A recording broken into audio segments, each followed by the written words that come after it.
तो इस वक्त की बड़ी अपडेट आपको बता दें, छठे दौर के लिए सुबह 11 बजे तक जो मतदान का प्रतिशत है वो सामने आ चुका है। 25.76% कुल वोटिंग हुआ है, लेकिन पश्चिम बंगाल में मतदान का प्रतिशत ज्यादा है, इस बार भी 36.88%। यूपी की बात की जाए तो 27.06% मतदान रहा। झारखंड में भी मतदान अच्छा हुआ है, 27.80% रहा है, लेकिन बिहार में वोटिंग धीमी हो रही है, 23.67% वोटिंग हुई है। जम्मू कश्मीर में मतदाताओं का उत्साह देखने को मिल रहा है, 23.11% वोटिंग यहां पर देखने को मिली। हरियाणा में 22.09% वोटिंग हुई है, यानी यहां भी रफ्तार थोड़ी कम नजर आ रही है। तो अलग अलग राज्यों में किस तरीके की तस्वीर है वो आपको बता दें। इस बीच दिल्ली में 7 सीटों पर वोट डाले जा रहे हैं और दिल्ली में सुबह 11 बजे तक 21.69% मतदान हो चुका है। 7 सीटों पर जो कुल मतदान है सुबह 11 बजे का, वो हम आपको बता रहे हैं। लगभग 22% वोट सुबह 11 बजे तक डाले जा चुके हैं। इधर दिल्ली के मुख्यमंत्री अरविंद केजरीवाल ने मतदान किया है, पूरे परिवार के साथ वोट डालने के लिए वो पहुंचे। वोटिंग के बाद केजरीवाल ने कहा, तानाशाही के खिलाफ मतदान किया है। तो ये तस्वीर आपको दिखा रहे हैं, दिल्ली के मुख्यमंत्री अरविंद केजरीवाल वोट डालने पहुंचे हैं अपने परिवार के साथ। हालांकि आम आदमी पार्टी के लिए साख का चुनाव है 2024 का, 10 साल से सत्ता में, लेकिन केंद्र में, लोकसभा में, दिल्ली में खाता तक नहीं खोल पाई है अब तक आम आदमी पार्टी।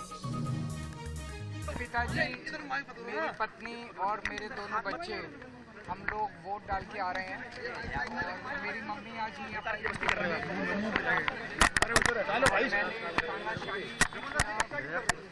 के खिलाफ, और मैं जनता से, सभी लोगों से, वोटर से अपील करना चाहता हूं कि गर्मी बहुत है, फिर भी घर में ना बैठें, वोट जरूर डालें, अपने मत का अधिकार जरूर इस्तेमाल करें और तानाशाही के खिलाफ सब लोग। क्या कहेंगे दिल्ली के माहौल क्या है? दिल्ली क्या कहेंगे दिल्ली के माहौल? मैं समझता हूं कि बहुत भारी संख्या में लोग तानाशाही, महंगाई और बेरोजगारी के खिलाफ वोट डाल रहे हैं, क्योंकि लोग बहुत त्रस्त। छठे दौर का मतदान हो रहा है, 7वें दौर के लिए प्रचार चुनाव चल रहा है। प्रधानमंत्री नरेंद्र मोदी पाटलिपुत्र में इस वक्त जनसभा को संबोधित कर रहे हैं, सुनाते हैं। भारत को ऐसा पीएम चाहिए जो इस दमदार देश का दम दुनिया के सामने दमखम के साथ रख सके।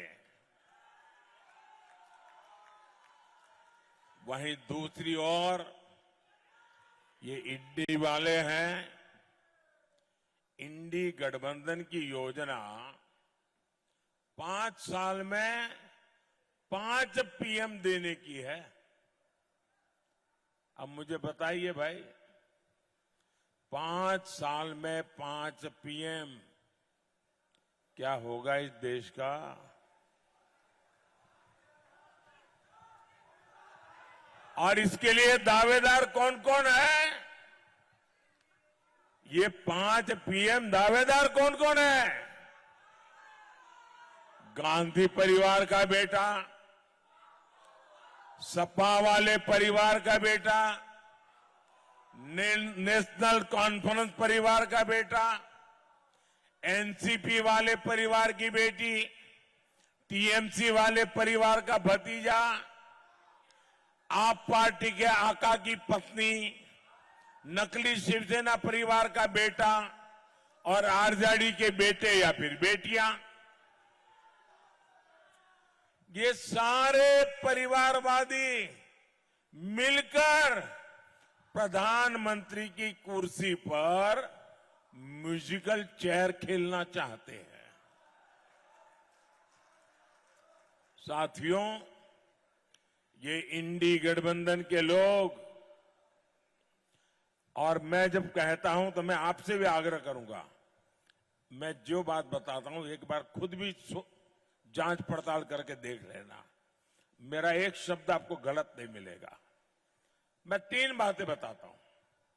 ये लोग घोर सांप्रदायिक है, इनको संविधान से बिन सांप्रदायिकता से, सर्वपंथ संभाव से कोई लेना देना नहीं है।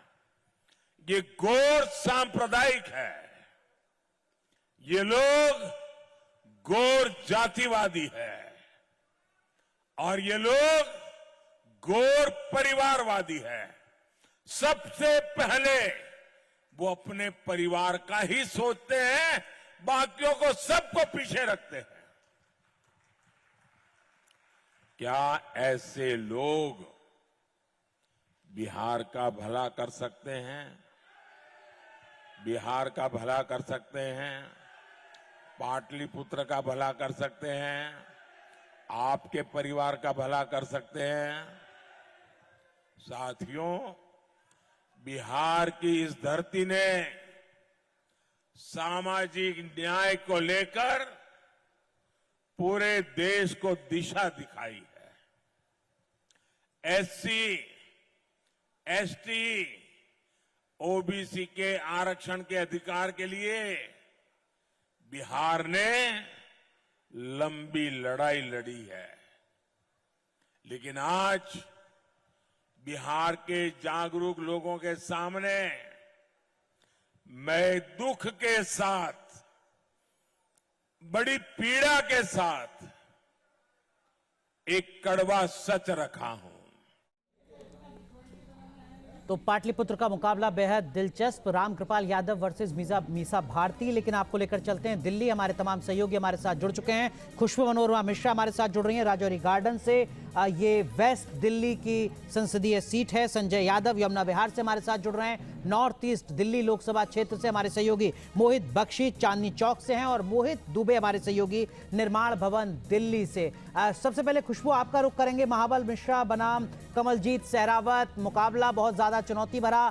आपने मतदाताओं से बात की, क्या कुछ कह रहे हैं, क्या कुछ मुद्दे बता रहे हैं? बिल्कुल अनुराग, देखिए अगर आप इस सीट की पर्टिकुलरली बात करें तो 2008 में अस्तित्व के बाद 2009 में यहाँ पर पहली बार चुनाव हुआ था। महाबल मिश्रा ने जीत हासिल की थी, लेकिन उसके बाद 2014 और 2019 की बाजी महाबल मिश्रा हार गए। लेकिन एक बार फिर से वो इंडिया गठबंधन के साथ इस बार आए हैं, शायद थोड़ा फायदा भी मिल जाए। और उनके ऑपोजिट में अगर आप बात करें तो कमलजीत सहरावत, जिनको प्रवेश वर्मा का टिकट काट कर दिया गया मौका, 5 लाख सीटों से जीत हासिल की थी उन्होंने, प्रवेश वर्मा ने 2019 में। ऐसे में बड़ी चुनौती रहेगी उनके लिए।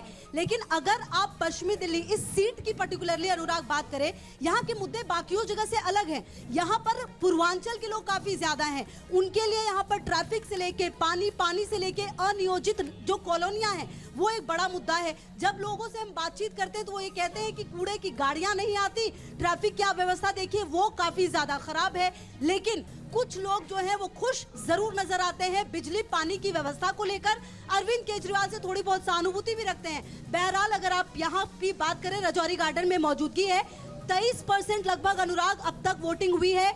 बुजुर्गों की संख्या सबसे ज्यादा है। अभी भी देखिए, कैमरा पर्सन अगर दिखा पाए आपको, देखिए बुजुर्ग है, चलने में थोड़ी सी दिक्कत हो रही है, लेकिन ऐसे लोग कंटिन्यूअसली इस जगह पर आ रहे हैं, अपना वोट कास्ट कर रहे हैं और जा रहे हैं। तो आप इससे समझ सकते हैं कि जो लोग हैं उनके बीच में किस तरह के विचार हैं। युवा जो है फर्स्ट टाइम वोटर्स भी काफी आए अनुराग। उनका ये कहना था कि हम पीएम मोदी के विजन से बहुत खुश हैं, लेकिन अगर पर्टिकुलरली वेस्ट दिल्ली की बात की जाए तो यहाँ की जो दिक्कतें हैं वो बिल्कुल ठीक नहीं हुई है। पिछले 10 साल में जहाँ पर पश्चिमी दिल्ली थी वहीं पर है। खुशबू जरा एक बार तस्वीरें भी दिखा दीजिए यहाँ के लोगों का। खुशबू जरा एक बार तस्वीरें भी दिखा दीजिए। आपके पीछे की तस्वीरें क्या कह रही हैं? मतदाता जो लाइन में पहुंच रहे हैं उनकी जी बिल्कुल रफ्तार क्या कह रही है? महेश को कहूंगी मैं कि यहाँ पे देखिए पुलिस वाले लगातार इनकी मौजूदगी, ये तस्वीरें भी आप देखिए, लगातार यहाँ पर इतनी गर्मी में। अच्छा लक्ष्मी, यहाँ का टेम्परेचर अगर आप मुझसे पूछे 44 डिग्री तापमान है यहाँ, सभी की मौजूदगी है। थोड़ी दूर अगर आप जाएंगे तो पोलिंग बूथ है, वहां पर इजाजत नहीं है। और सबसे बड़ी बात कि फोन आपको यहीं पर रख देना होगा और बच्चे अंदर नहीं जा सकते। ठीक है खुशबू, हम लौटेंगे आपके पास, हमारे साथ बनी रहिए आप। मोहित दुबे भी इस वक्त हमारे साथ जुड़े हैं। मोहित, पहले 2 घंटे की अगर हम बात करें तो जहां आप मौजूद हैं, खबर ये कि वहां पर बहुत धीमी गति से वोटिंग हुई। फिलहाल क्या तस्वीर आपको नजर आ रही है? 11 बजे तक का प्रतिशत क्या कहता है? फाइट बहुत टफ यहां नजर आती है।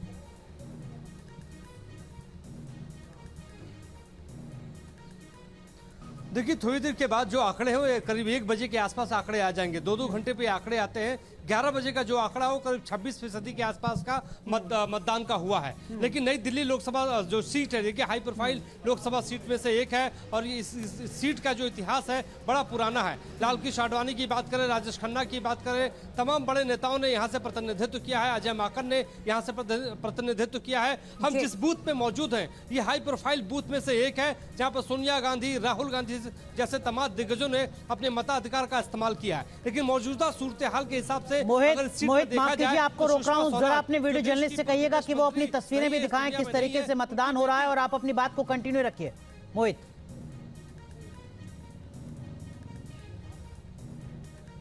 नहीं, बिल्कुल देखिए, बासुरी स्वराज यहाँ से चुनावी मैदान में उतरी हुई हैं। मैं अपने वीडियो जर्नलिस्ट से कहूंगा कि उन तस्वीरों को आप दिखाइए कि देखिए खासतौर पे हाई प्रोफाइल ये सीट है और इक्का दुक्का ही अब मतदाता यहाँ पे आते हुए नजर आ रहे हैं। सुबह बहुत ज्यादा यहाँ पे भीड़ थी और अब जो है अब मतदाता इक्के ही दुक्के यहाँ पे दिखाई दे रहे हैं। और यहाँ पे बताते हैं कि तमाम ब्यूरोक्रेट्स और भारतीय जनता पार्टी के पूर्व संगठन महासचिव मोहित, मतदाताओं का रुझान थोड़ा कम है, इसीलिए यहाँ शुरुआती 2 घंटे में हम बात करें तो यहाँ 7.04% यानी कि सबसे कम बाकी 6 सीटों के मुकाबले यहाँ वोटिंग हुई थी। अनुराग, बिल्कुल, संजय यादव हमारे सहयोगी हैं। नॉर्थ दिल्ली लोकसभा सीट से मनोज तिवारी वर्सेस कन्हैया कुमार।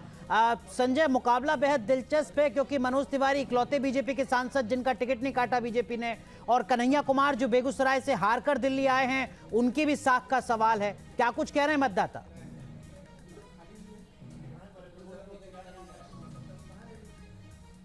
अनुराग, देखिए दरअसल क्या कहानी है कि 2008 में परिसीमन के बाद ये सीट अस्तित्व में आई थी, लेकिन 3 बार अब तक चुनाव हुए जिनमें 2 बार भारतीय जनता पार्टी और दोनों बार भारतीय जनता पार्टी में मनोज तिवारी विजयी रहे। ये वही पोलिंग बूथ आप देख रहे हैं जहां पर मनोज तिवारी कुछ देर पहले वोट डालने आए थे, लेकिन जाहिर सी बात है मुकाबला यहां पर बेहद दिलचस्प है। क्यों? कारण है कि यहाँ पर बिहार और पूर्वांचल के लोगों की बहुलियत है, वोटर बड़ी संख्या में है, अनऑथोराइज्ड कॉलोनी है, सबके अपने दावे हैं, मुद्दे बहुत सारे हैं। अगर आप लोगों के बीच में जाएंगे तो जाहिर सी बात है लोग कुछ शिकायतें भी करते हैं और कुछ अच्छे काम करते हैं, लेकिन प्रधानमंत्री के नाम पर, राष्ट्रवाद के नाम पर या फिर अच्छे कामों के नाम पर लोग एक मत होते दिखाई दे रहे हैं।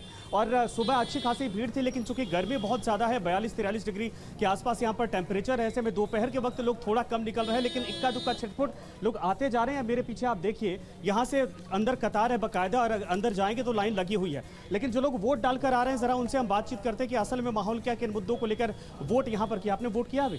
जी बिल्कुल। आ जाइए। जी बिल्कुल करेंगे। ये हमारा धर्म भी है और ये हमारा फर्ज भी है। लोकतंत्र के इस पर्व में जरूर हिस्सा और सभी को लेना चाहिए बढ़ चढ़ के। क्या मुद्दा था यहाँ पे? तो कहा जा रहा है कि 10 साल में बहुत कुछ हुआ है, कुछ शिकायतें भी हैं। देखिए, शिकायतें तो हर वक्त रहती है, किस गवर्नमेंट से नहीं रही। आज़ादी के बाद से किसी ना किसी गवर्नमेंट से शिकायतें रही हैं। दिल्ली में जो वर्तमान विधानसभा में वो शिकायतों को लेकर विधानसभा में आए थे। उनकी तो पार्टी का जन्म ही इन चीज़ों को लेकर हुआ था। लेकिन असल बात यह है कि डेवलपमेंट, ये हमारी एक डीडी अप्रूव्ड कॉलोनी है, हमको सब सुविधाएं यहाँ पे मिली हुई हैं। असली जो समस्या थी इस क्षेत्र की, ट्रैफिक की या मेट्रो की, वो हमारे यहाँ के जो सांसद हैं उन्होंने बहुत अच्छा काम किया है। तो कुछ लोग काम से संतुष्ट भी नजर आ रहे हैं। संजय, हम लौटेंगे आपके पास। मोहित बख्शी चांदनी चौक से इस वक्त हमारे साथ जुड़े हुए हैं। चांदनी चौक सीट सिर्फ दिल्ली या भारत के लिए नहीं, विदेशों में भी इस सीट पर जरूर नजर होगी, चूंकि इसका लगातार व्यापार जो है वो अपने आप में एक केंद्र में रहता है। और यहाँ पर जो मुकाबला है प्रवीण खंडेलवाल का जेपी के साथ है। ऐसे में सवाल ये कि इस बार के मुद्दे यहाँ पर क्या कुछ नजर आ रहे हैं मोहित बख्शी? चूंकि हर बार चुनाव यहाँ करीब 15 बार चुनाव हुआ है, हर बार के मुद्दे अलग रहते हैं, इस बार क्या फिजा नजर आ रही है?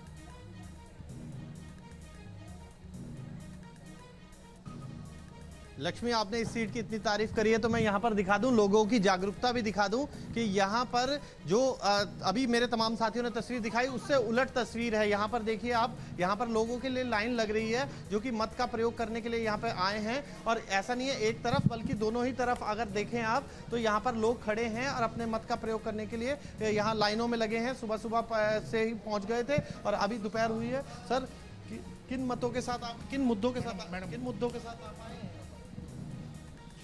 किसी और से पूछ। ये बताइए कि किन मुद्दों के साथ आप आए हैं, इस बार क्या सोच के वोट करेंगे? बदलाव के हिसाब से है। आप बताइए किन जहन में क्या? बदलाव बहुत बड़ी चीज़ है, बदलाव होना चाहिए। अब आप बताएं क्या सोच के आए? बदलाव के लिए। बदलाव।